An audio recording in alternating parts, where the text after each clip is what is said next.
这个轮子每次转到这里就会卡住。灵动电门也是这个声音。现在拆开看一下，应该是这个电机有问题。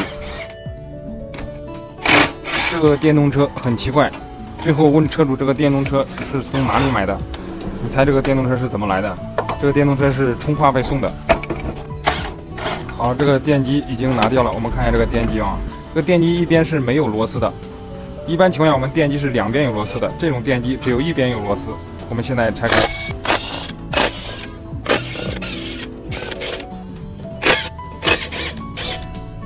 螺丝已经拆掉，现在把这个电机给它磕开，看一下里边是啥情况。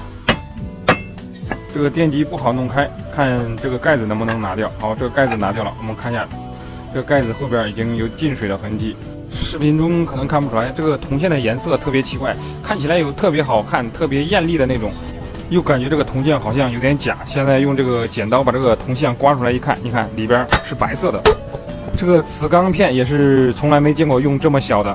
很窄的一点，这个电机里边这个线圈应该不是铜的，看起来应该是铝线的。这边这个盖子也是铁的，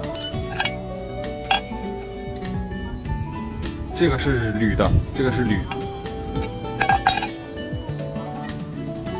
这些地方，这个地方都是铁的，包括这个电机这外边都是铁的。